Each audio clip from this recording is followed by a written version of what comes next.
Dari sisi sentimen global dan juga geopolitik terhadap bagaimana transisi energi dan juga penerapan EBT di tanah air, adakah ganjalan-ganjalan tersendiri yang Anda lihat, Pak Rahmat?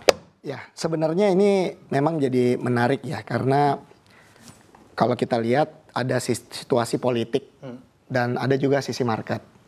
Nah, kita di Indonesia itu kebetulan kita diberkahi oleh Tuhan untuk berpindah dari fosil ke renewables. Sebenarnya kita juga bisa benefit. Kita bisa dapat investasi, kita bisa dapat juga efisiensi. Misalnya combustion engine itu lebih boros energi daripada EV misalnya ya, dan berbagai hal. Nah, sekarang pertanyaannya dari saya pribadi ya, saya memikirkan kalau misalnya Trump seperti ini, apakah market juga lebih pro fosil, apa masih tetap menginginkan ini ya, menginginkan dunia itu mungkin dari renewables, dan itu akan berpengaruh terhadap investasi. Jadi tapi bayangan saya kalau kita lihat beberapa tahun terakhir, market ini juga sudah punya mau ya, dia menginginkan dunia itu bergerak ke low carbon ekonomi. Ya, terlepas mungkin ada satu negara, walaupun ini negara yang paling besar mungkin ya, melakukan itu. Jadi kita lihatlah, bukan investor-investor di Amerika sendiri juga banyak yang menginginkan dekarbonisasi kan. Nah, yang kita perlu fokuskan adalah sekarang bagaimana kita satu terus mendorong untuk renewables kita supaya kita tidak kehilangan market tadi, dan semoga kita mendapatkan benefit dari geopolitik and political decision tadi. Karena walaupun misalnya kita lihat dari sisi dari sisi fosil kita ya, mobil misalnya. Terlepas dari yang saya sampaikan tadi good news bahwa the market is growing healthily ya. Faktanya adalah 99,5% mungkin mobil di Indonesia itu masih pakai BBM fosil. Ya, jadi kalau harganya turun, harga BBM turun, harga oil turun, pasti import kita secara value akan berkurang. Dan kita harus ingat juga, BBM itu adalah komoditas yang kita subsidi hari ini. Betul, subsidi menjadi berkurang. Jadi jumlah subsidinya jadi berkurang, kita mungkin bisa free up, membebaskan budget ruang fiskal yang lebih besar untuk mendukung program presiden yang lain gitu ya. Oke. Dibandingkan negara peers kita di ASEAN begitu ya, sebetulnya menyikapi terkait perkembangan renewables, juga terkait transisi energi, menyikapi climate change yang ada saat ini, kita seperti apa sih positioningnya di ASEAN, Pak Rahmat? Ya, menurut saya sebenarnya kita itu pertama bukanlah negara yang climate denier. Kita ini memahami, dan ini sering saya sampaikan juga di berbagai forum internasional, bahwa jangan ragukan Indonesia's commitment untuk climate change. Karena kalau ada apa-apa, kita sebagai negara kepulauan mungkin akan terkena dampaknya lebih dulu dengan penduduk 280 juta. Nah, tetapi memang ada beberapa faktor yang sangat mempengaruhi tadi. Tadi Pak Satya menyampaikan ada delay. Ya. Delay itu mungkin kita harus ingat juga. Only recently ya, di 2020-2021 ada COVID. Ya. Jadi kita melakukan pembangunan batu bara yang besar, fosil yang besar waktu itu, sebenarnya renewable-nya juga ada. Tapi yang jadi duluan, ya misalnya yang fosil, kemudian ekonomi turun, demand-nya jadi flatten. Jadi kita nggak butuh listrik baru nih. Sebenarnya strategi di Indonesia adalah bukan mematikan PLTU batubara, karena kebutuhan kita kan masih naik terus. Tapi bagaimana yang baru, kebutuhan yang baru ini bisa diisi dengan yang renewables.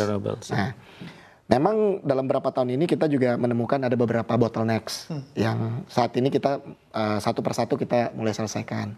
Ada beberapa peraturan mengenai local content requirement (TKDN) yang perlu kita adjust menyesuaikan dengan kondisi industri dalam negeri misalnya, dengan kondisi funding yang ada, karena mereka yang memberi funding kadang-kadang ada beberapa persyaratan yang harus kita sesuaikan dengan standar internasional. Tapi hari ini yang terjadi begitu ke depan ya, udah mulai ada yang diresmikan juga kan, yang di Jati Gede, kemudian nanti yang geothermal di Geodipa juga udah mulai berjalan. Saya membayangkan 2-3 tahun ke depan ini akan lebih clearer picture-nya daripada yang sekarang. Oke, baik. Dengan kita bicara terkait karpet merah investasi, Pak Rahmat, yang tentunya Anda katakan ada kenaikan demand dari penggunaan kendaraan listrik di tanah air kita. Apakah ini juga seraya membuat para perusahaan, khususnya yang bergerak di kendaraan listrik ini juga makin tertarik sekali ya, karena memang banyak benefit yang dikeluarkan oleh pemerintah untuk masuk dan berusaha di Indonesia. Ya, kita harus ingat bahwa kita ini punya penduduk yang banyak dan we need manufacturing jobs. Ya, indeks manufacturing jobs kita mulai kemarin banyaklah statistik ekonomi yang menyatakan bahwa mulai berkurang ya. Jadi kita perlu dorong. Nah, sektor otomotif ini adalah sektor yang memang kita juga cukup besar ya di Indonesia itu. Jadi kita kebayang kita punya industri otomotif yang besar, tapi menggunakan teknologi yang menggunakan fosil. Growth-nya mulai berkurang, baik di domestik maupun di dunia. Oleh karena itu kita perlu mendorong supaya orang mau manufaktur ini kita tercipta juga untuk yang baru ya. Jadi yang new energy vehicle atau battery BEV gitu ya.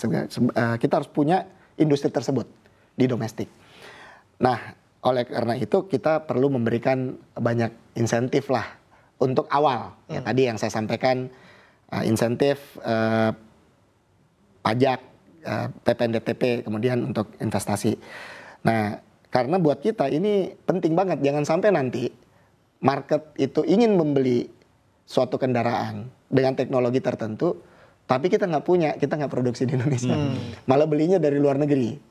Dan kita lihat teman-teman kita di ASEAN itu sudah sangat aktif gitu ya, di Thailand, di Vietnam, mereka pada berproduksi gitu ya. Dan di ASEAN itu pajaknya 0% masuk ke Indonesia. Bebas biaya masuk. Nah, ini strategi yang offense tapi sebenarnya juga untuk defense di industri dalam negeri kita. Oke, baik, saya ambil poin pertama, ease of doing business. Kalau dari regulasi seperti apa, Pak Rahmat? Iya, itu tentunya sangat-sangat penting sekali ya. Jadi kita dalam beberapa tahun terakhir sudah banyak sekali membuat peraturan, misalnya kayak Omnibus Law, terus kita buat digitalisasi untuk perizinan dan sebagainya. Tentunya masih banyak perbaikan yang perlu dilaksanakan di sana-sini, tapi kita di pemerintah juga menyadari itu. Apalagi dengan target 8% yang sangat ambisius, tapi kita harus percaya bahwa ini bisa dilaksanakan. Apa yang harus kita lakukan? Apa yang harus kita achieve ya? Jadi untuk GDP itu kan ada formulanya ya, C plus I plus G plus X minus M gitu misalnya. Untuk consumer spending dan government spending itu sangat bergantung dengan kondisi internal. Makin maju negaranya pasti konsumsi dan government spending naik gitu. Oleh karena itu apa yang kita perlu fokus adalah investasi, tadi yang kita sampaikan, mengundang investasi. Investasi itu perlu support, ease of doing business dan juga butuh market. Kita perlu pikir bagaimana caranya kita meningkatkan ekspor, ya, dan at the same time ngurangin import. Ya. Jadi percuma kalau ada investasi besar, tapi semua habis itu dia beli barang-barangnya semua dari luar juga. Jadi I naik, M-nya naik juga, tapi minus gitu kan. Nah, oleh karena itu ada beberapa policy juga yang kita buat mengenai misalnya TKDN, persyaratan itu supaya teman-teman yang berinvestasi ini juga meningkatkan value add. Hilirisasi gitu. Jadi barang yang kita ekspor jangan barang mentah, tapi barang yang bernilai tambah tinggi. Hal-hal seperti ini yang akan terus menerus dilakukan oleh pemerintah.